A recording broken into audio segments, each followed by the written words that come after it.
আমরা পূর্ববর্তী ভিডিওতে বস্তায় আদা চাষের সঙ্গে অন্তঃফসল হিসেবে অন্যান্য ফসল করে একটা কৃষক বা একজন উদ্যোক্তা কিভাবে অতিরিক্ত লাভবান হবে সে সম্পর্কে আমরা আলোচনা করেছিলাম।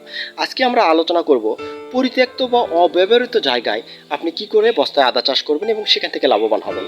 আমি আজকে যে প্লটটিতে আপনাদের নিয়ে আসছি সেখানে অবশ্যই আপনি আশেপাশে দেখতে পাচ্ছেন যে এখানে বিল্ডিং বা বাড়ির মতো কিছু, আবার এই যে দেখেন মাথার ওপর বিশাল বড় একটা সেপটিক ট্যাঙ্ক। তো আমি এখানে একটা প্লটে বস্তায় আদা চাষ করা হয়েছে, চলেন আপনাদের আমি একটু দেখাই। এই যে দেখেন এখানে একটা পানির ট্যাঙ্কের নিচে এবং একটা বাসা বাড়ির পরিত্যক্ত জায়গায় বস্তায় আদা চাষ করা হয়েছে। এখানে আদার গ্রোথগুলো আপনারা দেখেন কত সুন্দর আদা হয়েছে এখানে। তার মানে যত পরিত্যক্ত জায়গা হোক না কেন সেখানে কিন্তু আদা চাষ করা যায়, কারণ এই বস্তাগুলো অন্য জায়গা থেকে ভরাট করে আপনি এখানে নিয়ে এসে শুধু সেট করলেন, কাজ হয়ে গেল। দেখেন এই যে জমিতে কি পরিমাণ আগাছা, এখানে পরিত্যক্ত জায়গা, সেক্ষেত্রে অনেক পরিমাণ আগাছা এবং অনেক পরিমাণ ঘাস। কিন্তু যদি জমিতে আপনি আদা চাষ করতেন তাহলে এই পরিমাণ ঘাসের ভিতরে আপনার ফসলটা হতো না। কিন্তু বস্তায় আদা চাষ করার লাভটা হচ্ছে যে জমিতে যতই ঘাস থাকুক না কেন আমার মূল বস্তায় কিন্তু কোনো ঘাস নেই। কেন ঘাস নেই? কারণ এখানে যতটুকু ঘাস হয় এটা খুব সহজে নিড়ানি দিয়ে শেষ করে দেওয়া যায়। আবার সার ব্যবস্থাপনার ক্ষেত্রে দেখেন অন্য একদিক দিয়ে আপনি লাভবান হচ্ছেন। জমিতে যখন আপনি সার দিবেন তখন এই যে দুইটা বস্তার মধ্যবর্তী যে জায়গাগুলোতে, এই জায়গাগুলোতে কিন্তু সার পড়ে যেত জমি হলে।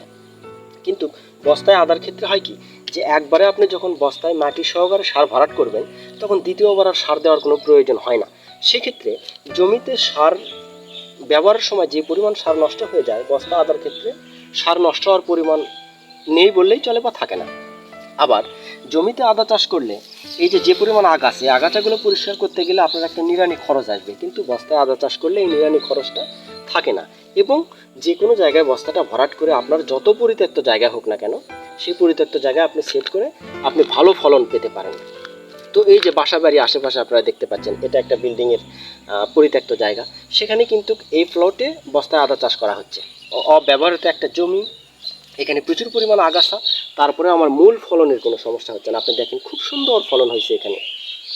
তো আমি কৃষক ভাই এবং নতুন উদ্যোক্তাদের বলবো, আপনাদের যাদের পরিত্যক্ত জায়গা আছে বা পরিত্যক্ত জমি আছে, বা আপনারা যারা চাষাবাদ করতে আগ্রহী কিন্তু আপনার জায়গা নেই, সামান্য একটু পরিত্যক্ত জায়গা বা জমি আছে, সেখানে আপনি কিন্তু নির্দ্বিধায় অবলীলায় বস্তায় আদা চাষ করতে পারবেন।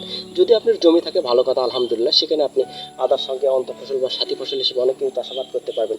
যদি আপনার জমি না থাকে, যদি বাড়ির আশেপাশে পরিত্যক্ত জায়গা থাকে, সেখানেও আপনি কিন্তু আদা চাষটা করতে পারবেন এবং অতিরিক্ত কম খরচে জমির চাইতে। কারণ জমিতে নিড়ানি দিতে হচ্ছে, আপনার যখন বস্তায় করবেন তখন আপনার নিড়ানি দিতে হয় না, জমিতে সার প্রয়োগ করতে হচ্ছে। বস্তায় আদা চাষ করলে একবার সার দিলেই হয়ে যায়, পরে আর কখনো সার দিতে হয় না। জমিতে সার শেষের কারণে অনেক অপচয় হয়ে থাকে, কিন্তু বস্তায় আদা চাষের ক্ষেত্রে বস্তায় যেহেতু একটা নির্দিষ্ট পরিমাণ জায়গা, শুধু আপনি এখানেই সারটুকু দিলেই হয়ে যায়। অতিরিক্ত পরিমাণ সার যে নষ্ট হবে এটার কোনো সম্ভাবনা থাকে না।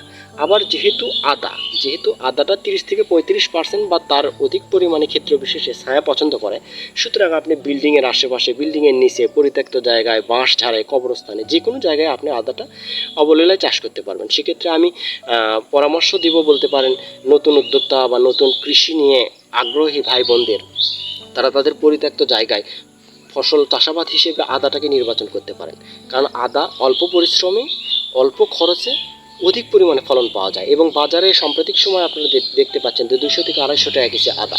সেক্ষেত্রে আপনার যদি জমি না থাকে, আপনার বাড়ির পাশে সামান্য একটু জায়গা পড়ে আছে, আপনি ওইটুকুতেই 20 ব্যাগ হোক, 30 ব্যাগ হোক, 50 ব্যাগ হোক চাষাবাদ করেন। এতে করে হবে কি, আপনার পারিবারিক চাহিদাটা মিটে যাবে এবং আগামী বছরের জন্য কিন্তু আপনি নিজেই নিজের বীজটা তৈরি করে রাখতে পারবেন। তো এক্ষেত্রে এখন আপনারা প্রশ্ন করতে পারেন যে আমরা কোথায় পরামর্শ পাবো, কে আমাদের পরামর্শ দিবে, বা সঠিক দিক নির্দেশনা কোথায় পাবো।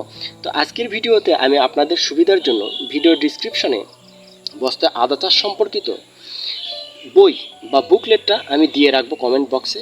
আপনারা সেখান থেকে ডাউনলোড দিবেন এবং ভালো করে পড়বেন। পড়ে এই সম্পর্কে যাবতীয় প্রশ্নের উত্তর আপনি পাবেন। এবং কীভাবে চাষাবাদ করবেন, কিভাবে বস্তা ভরাট করবেন, কি পরিমাণ সার দিবেন, কখন কখন ঔষধ দিতে হবে, কি ধরনের জায়গায় সেট করতে হবে, কখন আদা হারভেস্ট করতে হবে, সম্পূর্ণ তথ্য আপনারা পেয়ে যাবেন। সুতরাং আমি বলবো যে যারা নতুন ভাই কৃষি উদ্যোক্তা চাকরি করেন অথবা অন্য পেশায় নিয়োজিত আছেন, কিন্তু আপনার সামান্য একটু পরিত্যক্ত জায়গা অথবা জমি আছে, আপনি চাইলে আমাদের এই বুকলেটটা দেখে বা চাষাবাদ পদ্ধতি চাষাবাদ কৌশলটা দেখে আপনি নিঃসন্দেহে আদা চাষ করতে পারেন। এবং সাম্প্রতিক সময়ে আদার যে পরিমাণ চাহিদা আর যে পরিমাণ দাম, যাই হোক না কেন আপনি নিজের পরিবারের চাহিদাটা মেটাতে পারবেন এবং বিক্রি করে ভালো একটা টাকা পাবেন। আজকের এই ভিডিওটা যদি আপনাদের ভালো লেগে থাকে বা এখান থেকে যদি আপনারা উপকৃত হয়ে থাকে, তো আপনারা আমাদের পেজের সঙ্গে সবসময় থাকবেন এবং যে কোনো আপদে বিপদে বা যে কোনো পরামর্শের জন্য আমাদের কাছে আপনারা মেসেজ করবেন বা ফোন নম্বর দেওয়া থাকবে, ফোন করবেন।